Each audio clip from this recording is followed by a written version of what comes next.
Welcome to Beekeeping Today podcast presented by Bee Culture, the magazine of American beekeeping.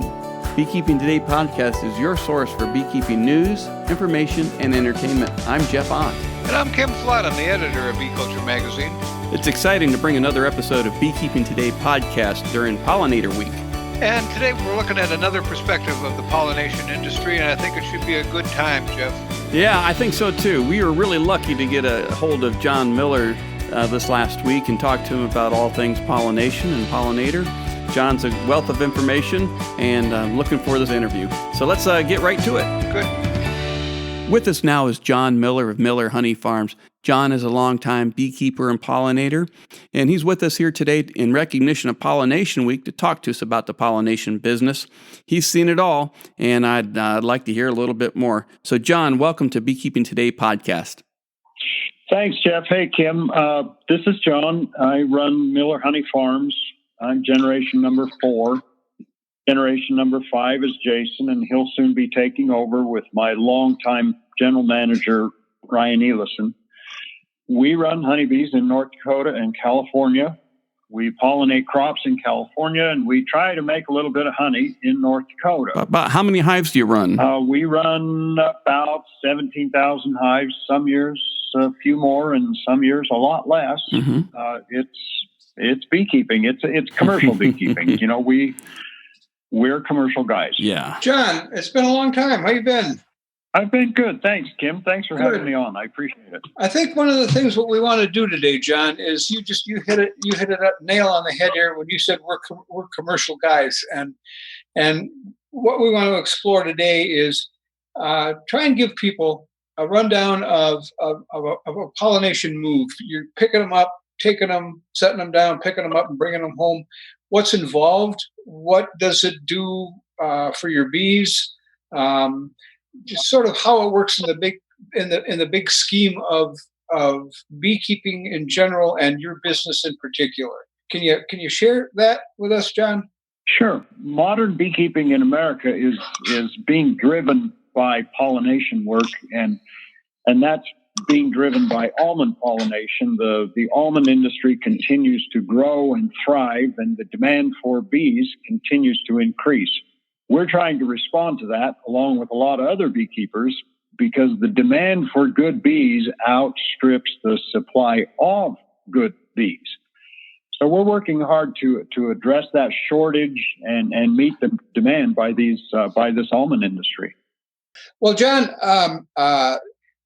give me a rundown of just I'm going to say a typical move, because that I think is probably going to encompass much of your pollination activity. It's how do you organize it? How do you manage it? What's the logistics?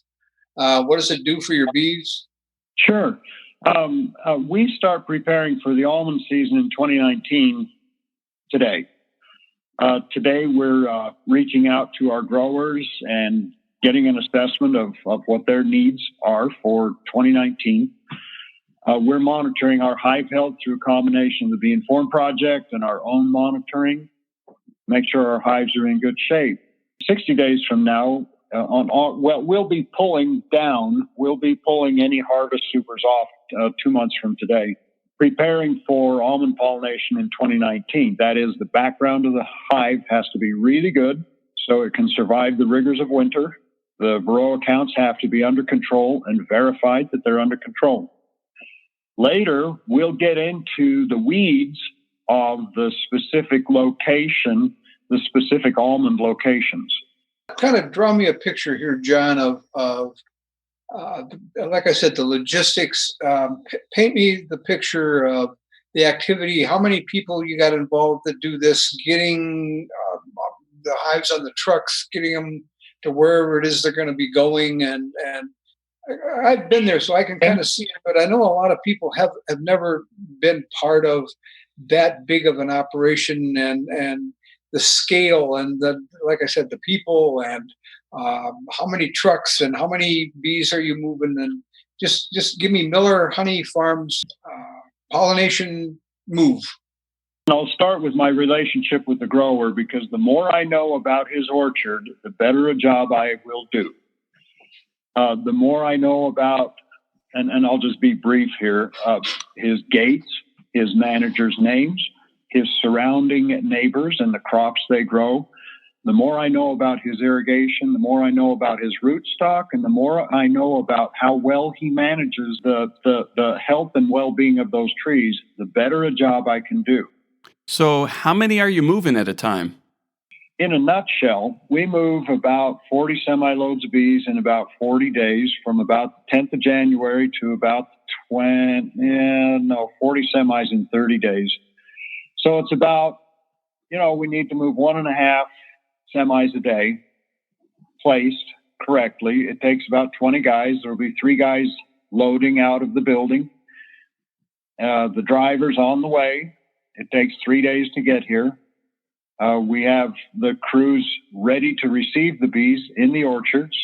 And things have changed, Tim. It used to be you could sketch it out on the back of the Kleenex box and the drops and the counts and all that stuff. Well, now that's all changed. It's all now pin drops and precision markings and digital gates and instant communications and constant texts and all the technology that can be applied using a smartphone. We try to employ. John, I interrupt you for a second here. Your bees are sitting in Gackle, North Dakota when you're doing this, right? Yeah, they start the year. They're perfectly happy. They're sitting inside a climate-controlled building in North Dakota. That's the Saudi Arabia of cold air. And they're just quietly wintering out there, and we load them on the semis, and 3 days later, they're offloaded in a dormant almond orchard. I want to get back to that nice, safe building that you just mentioned. But so you get them loaded, and it takes 3 days to get from Gackle, North Dakota, to wherever you're going. Your almond orchard is in California. How is this new regulation with truck driving affecting that? Oh boy, you picked at a bit of a sore spot there, Kim. ELDs, electronic logging devices, Yep. are supposed to be a safety feature. Hauling live perishable insects or live perishable livestock or chickens or anything that lives and respirates and breathes needs some consideration. And I understand that. I am part of that crowd. But here's the other side of it. My semis share the road with America Texting. The daughters, the teenagers, the young mothers, the budding grandpas, all these people share the road with us. And our semis, our fleet, are equipped with dash cams and ELDs, and we attempt to be compliant. What's ELDs? The ELD is an electronic logging device that monitors the hours of service that a driver or a vehicle has incurred for the day. So allegedly, it's a safety device. And of course, the livestock industry has resisted this, but I think resistance is futile. I think we're on the wrong side of this issue, because even if the young mother, while texting, drifts into my semi and my 80,000-pound semi kills that young mother and her 3 children because she drifted into me while texting, try that out with the wrongful death lawyer. I'll tell you who's going to win. So we're embracing the safety devices. We're embracing the dash cams. We're trying to be compliant. It's not easy. This truck, John, do you own the truck and the truck driver work for you, or is this a... We own 2. It's the most intense love-hate relationship you'll ever have. We contract with a lot of other contract drivers, and we have, bee guys congregate, and there's even a Facebook page for contract bee haulers. And those guys are kind of specialists, and some of them are superb, and they run excellent equipment. And we gravitate towards those guys that take this as a personal point of pride to show up when they say they're going to show up and deliver what they say they're going to deliver in a safe way. Quite a job. So, okay, your truckload of bees, after negotiating the mother texting and the bad roads and the ugly weather, finally arrives in California, and at the border, what happens? At the border, you're picking at me. At the border, where the bug station employs inspectors to safeguard the well-being of California agriculture. And those inspectors see tens of thousands of loads of freight every single day. And a lot of those loads have pre-inspections of poultry and of beef and of vegetables and of fruits and certified weed-free hay. And there's thousands of examples of pre-certification passing through these inspections. Well, that doesn't exist in the beekeeping industry. So the inspectors, who are not beekeepers, are not trained as beekeepers, don a hat and a veil and go out to the semi and lift the nets of the semi and inspect for red imported fire ants or hive beetles. Interesting. These inspectors are not trained entomologists, and so they merely take a photograph. The photograph is then sent to Sacramento to a windowless building where someone might be at work to make a positive identification on an organism 100 miles away. Meanwhile, the truck sits. Bees escape, and the truckload of bees shares the same inspection facility as the passing public and everybody who happens to not have a veil on. There's a public safety issue here, and I think we can address it with pre-inspections and pre-certifications on indoor wintering facilities that are bug-free. I mean, bad bug-free. No fire ants, no hive beetles. Yeah. And if those buildings are found to be bad bug-free, then they should enjoy the benefits of a pre-certification document that allows them to skate the inspection service and save people from being stung. I mean, this seems to be an idea whose time has come. Well, that sounds like a good. Who would be the inspector of your buildings? Would that be North Dakota? Oh, that's such a good question. The inspector of the building would be inspectors from California Department of Pest Exclusion who do a job swap with the North Dakota bee inspector. The idea is this October or November or December, any business day they want to come out, they can come out to our building in North Dakota. They can inspect it for hours. They can draw all the samples they want. They don't have to deal with the public, and they don't have to deal with time frame, and they don't have to deal with bad light or rain or snow or anything else. They're in this safe, cool building, and they can draw all the samples they want. And the North Dakota State Bee Inspector will go up to Truckee and don a hat and veil and inspect loads and lift nets and enjoy all that there is to enjoy up at Truckee. Job swap. How long does it take for them currently to do an inspection, peeking under the veil, as you say, under the net?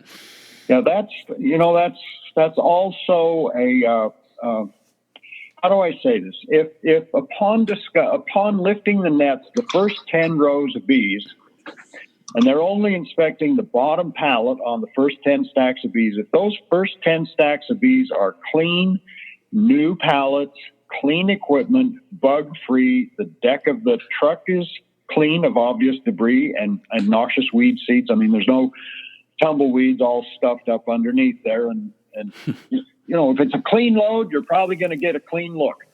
If it's full of sand and there's ants crawling around and there's weeds everywhere and the pallets are collapsing on the deck of the semi, you're probably going to earn a little higher level of scrutiny than you will if you show up with good equipment, clean equipment, and present well to the inspector.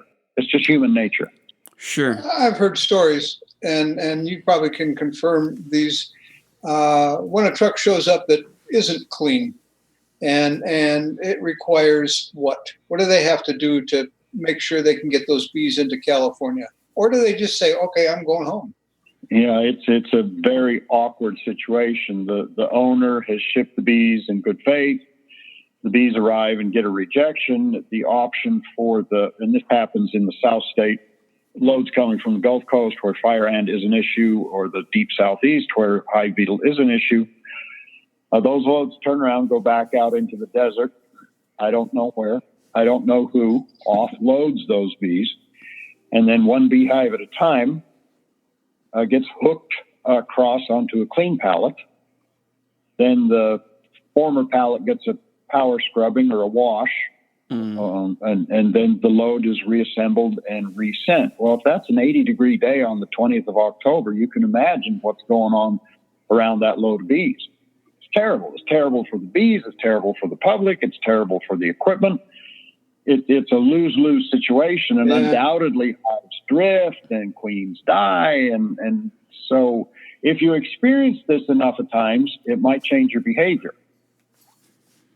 I can see where clean has its rewards, definitely. All right, so I've driven out there. I've gotten through the border because I had a clean truck. I took it out of your building in North Dakota, and I sailed through. And I'm heading for the almond orchard.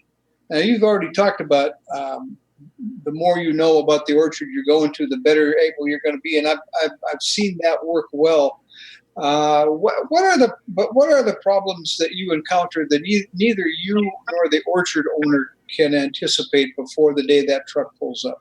What do you run into that day, and then the time that you're sitting in that orchard, or do you go to a holding yard before that? All of the above. It's always good to have plan A, plan B, and plan C, because it's going to rain and it's going to be sloppy and snotty, or it's going to be foggy, or there may be a late or an early spray. Just plan for problems. Have a plan B.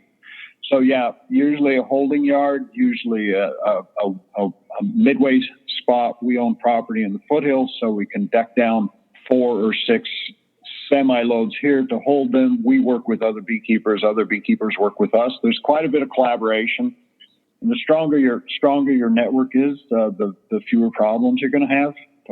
And beekeepers, this is odd for beekeepers because traditionally we're territorial. Down here, I literally keep bees across the dirt road from Dave LaFleur, my good neighbor in Pettibone, North Dakota. And I literally keep bees across the street from Zach Browning, my good neighbor in Jamestown, North Dakota. And we run distinctly separate territorial outfits in North Dakota, and we share the same dirt road east of Modesto. I'm going to bet that nothing against the neighbors that you're sharing with, but that I guess traditionally the holding yards in California are looked at as sharing all sorts of things. Oh yeah. And is there any way you've got good neighbors, so you're not going to probably have that problem, but as beekeepers in general that are in holding yards out there, is there any way, what can I do to not bring home everything that everybody brought to California? If I could make an observation, I would say be hygienic. And I mean that in the broadest sense of the word. Before we ever go into an almond orchard, like especially for a new customer, I'm in that orchard and I'm looking at those trees. I'm looking at the number of what we call mummies, old nuts that didn't shake and didn't come from the tree last fall, to me, are a key indicator of the hygiene and health of that almond orchard.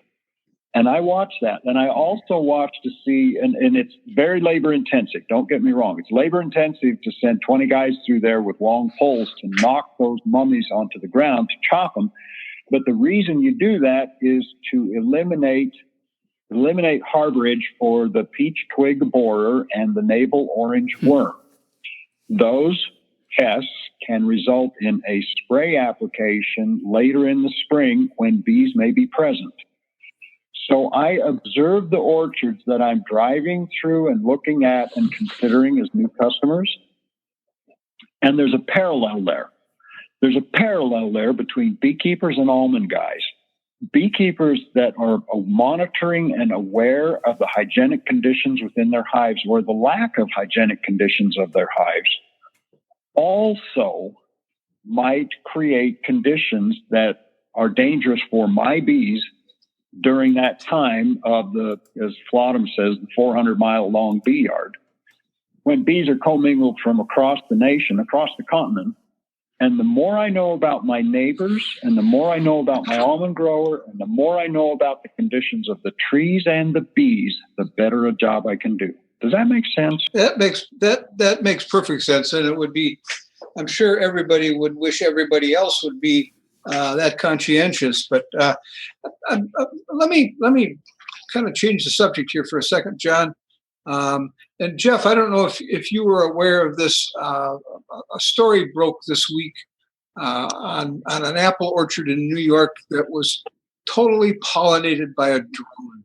And the people that did that have been doing almond pollination with drones for 2 years, building up their technology and their techniques to do this. And now they've got it for apples, and they've got it for cherries and almonds. And the drone that they used this week, 40 acres an hour, it can pollinate. Mm-hmm.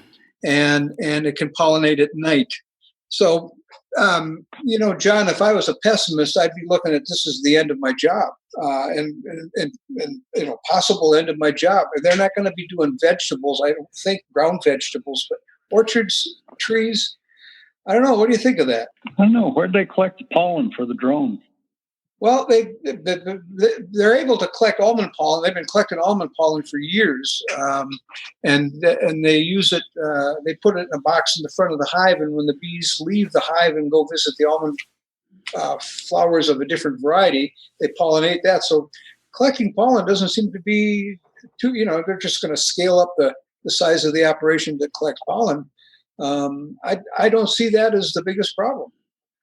I don't know what the cost is going to be, but if they can do 40 acres an hour, and they can do another, they can do it 8 hours a day and 8 hours a night. That's a lot of almonds from one drone. It is. You'd need a lot of analysis and efficacy of the pollen distribution and the amount of pollen used to achieve the efficacy. And does it fly in the cold or the wet? Bees won't. Drones will, but I don't know if I don't know enough to even respond. I just don't know anything about it. I look at it as wake up, guys. You now have a competition. It's on the horizon, and I think the bee world should at least be aware of it coming down the road. Oh yeah. So, John, the other thing that we just mentioned, and I'm going to take you out of the almond orchard. I'm going to come back to it in a minute. But the other thing you mentioned was these great big buildings, and I know that the Canadians have been overwintering indoors for a lot of years, and some people out where you are have been using potato caves and sheds and things. But what you're doing is a lot different, isn't it? Well, we put the building in a little bit of a different place. We put the building in North Dakota. There's a lot of bees being stored in southwest Idaho, and that works great if you don't have an ELD device on your semi. You can make it from Twin Falls to the Central Valley in a quote day, unquote, and that's a great idea. The idea of indoor wintering is as old as a tree in Northern Europe. Mm-hmm. We haven't been paying much attention to leveraging the benefits of an indoor wintering environment for the honeybees. Placing it in North Dakota, the big dope slap for me this spring was we had loads showing up, ELD compliant loads showing up at 3 p.m. on an 85-degree day in May. Well, that's terrible husbandry to unnet a load of bees on an 85-degree day. But it's terrific husbandry if you drive that semi-load of bees into a 45-degree room that's dark, and you let it sit there and dissipate the heat off that load, allow the bees to calm down, and then offload it in an orderly fashion. So we're discovering a few benefits from this building by having the building located where our operations are. That makes a lot of sense.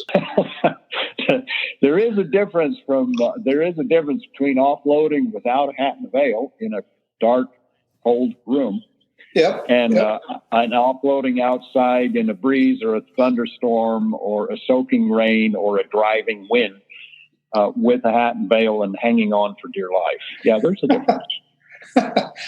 Well, John, one of the things that's just been taking place has been Pollinator Week. And that's the time when lots of people draw attention to that, and you and I are talking right about then, during that time of the year, which is mid-June. And we got you into the almond orchard, and I want to get you back out of the almond orchard here. We got just a few minutes left before we got to go, but get me out of that almond orchard, John, and back home. What are the logistics of all of that? How much time do you have? I know when I used to be working with guys who doing apples, they got about an 8-minute window to get their stuff out of there before the sprays came. Right. Yeah, there are crops that have time components. The oranges in zone 1 through 3, and the apple guys and their thinning sprays. And usually the phone call goes something like this: John, get your stinging, filthy insects off my farm. It's a little more cordial than that. It's usually the 11th or the 10th of March. Like, bees are done, you can go. And then in a large part, it's get out of there as fast as you can, because if you're adjoining other crops that have other management schemes, you're vulnerable to a spray kill. So we gather and ship as quick as we can. Some do go to the apples. Some stay in the Central Valley for other purposes, and we split a bunch. We have to make up our winter losses just like everybody else. We usually make about 10,000 splits, knowing that the number will come back to us, knowing that as James 2 says, a hive that comes into being to die, just like the rest of us. And so we get out of there as timely as we can. Usually on the 11th of April, we're completely out of the almonds. 30 days in, 30 days out. That's a hectic schedule, I think. Can you tell me about the issues with pesticides in almonds? Pesticides in almonds, in the bad old days, they were using harsh chemicals at harsh quantities to achieve harsh results. Things are much better now. The carbamates are gone. The methylparathion is gone. 3.5 quarts to the acre is gone. I'll tell you what I would really, really like to see. There's an interface that you can use on your smartphone between the crop protection advisor, who is an agent for the farmer.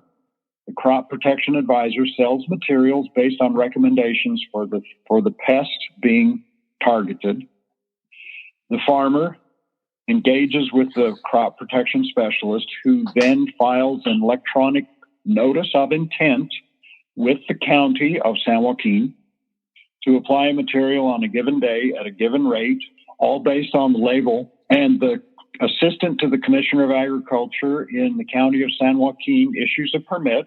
The permit is issued. The crop protection advisor then interfaces with the applicator, whether it's a ground rig or a fly rig.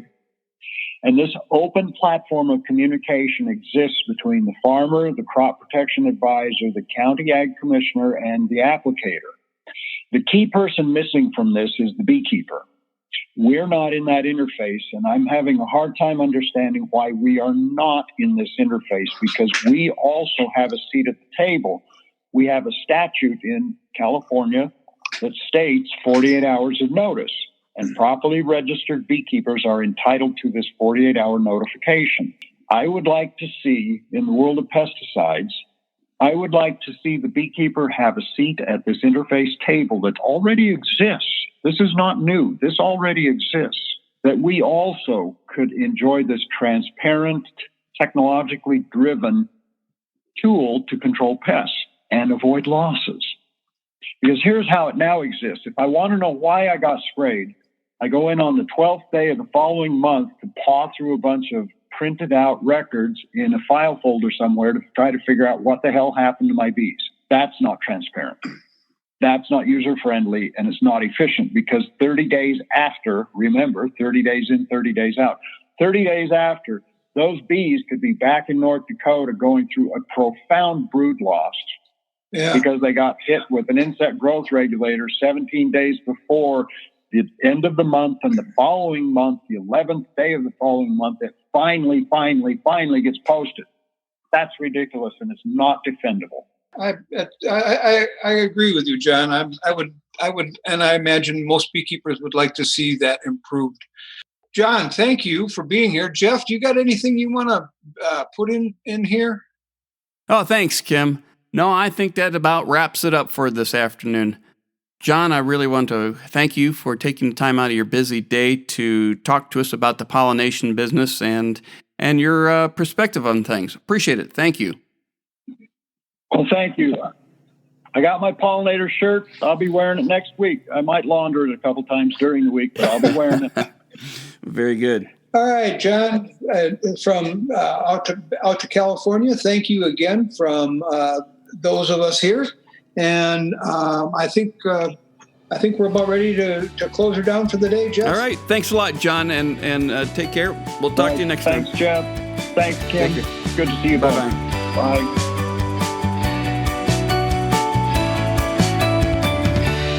That was really good. It's been a long time since I've heard from John. Of course, it's been easy to keep up with him, not with the New York Times Magazine interviews, the book interviews, the documentary interviews. He's a good man, and I'm glad he's getting out there.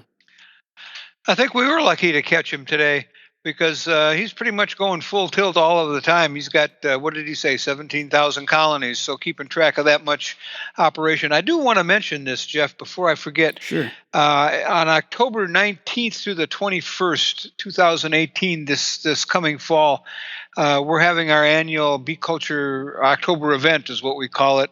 And this year it's called My Story, and we're inviting in 4 very different beekeepers, and we're giving them a half a day for them to tell us our story. We've got John Miller, of course, is one of them that's coming in. We've got Brett 80 of 80 Honey Farms. We've got Mike Palmer from up in Vermont. Don't know him. And we've got Ray Oliveras from Oliveras Honey Farms, who's probably the biggest queen producer in the U.S., certainly one of the biggest producers in California and Hawaii. So they'll all be coming to the Bee Cultures Conference Center and Liberty Street. They'll each have a half a day to tell us their story, and we'll have time to ask them questions and pick their brains. So that's October 19th through the 21st. My Story at the AI Root Company. Don't miss it, Jeff. So where can I find out more information about that? Of course, there's always information in Bee Culture Magazine, and it's on our webpage, www.beeculture.com. And you can pick up all of the particulars.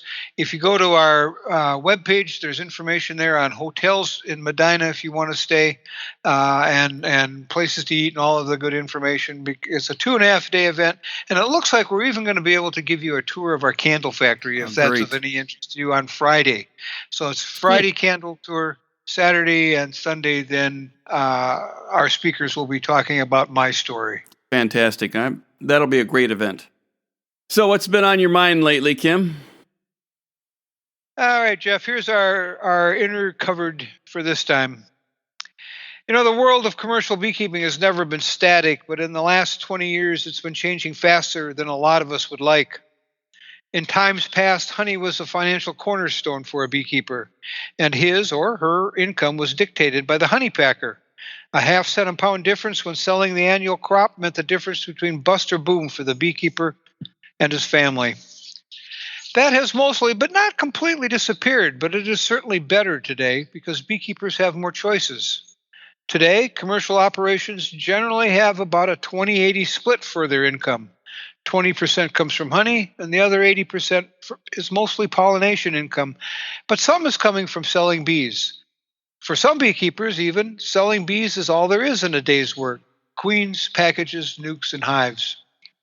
But commercial pollination is a 500-pound gorilla in the room, and its dominance in the beekeeping community cannot be ignored. But even more importantly, at least in my opinion, is how beekeepers are being changed because of this shift. The image of beekeepers being on the road to make a living with bees isn't terribly old, maybe 3 or 4 decades, and being sort of at the mercy of the grower.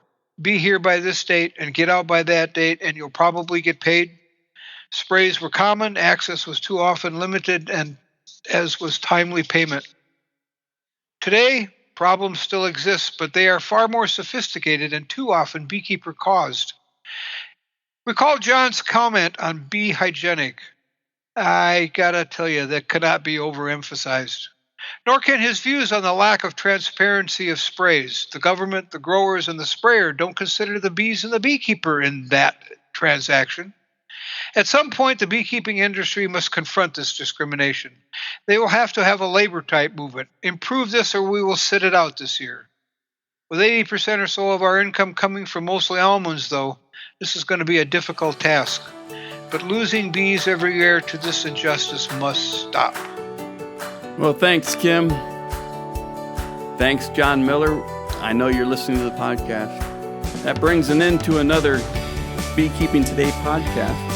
I want to thank everybody for listening and to check us out on beekeepingtodaypodcast.com and also at beeculture.com. Catch you next time, Jeff. All right, thanks, Kim. Bye-bye.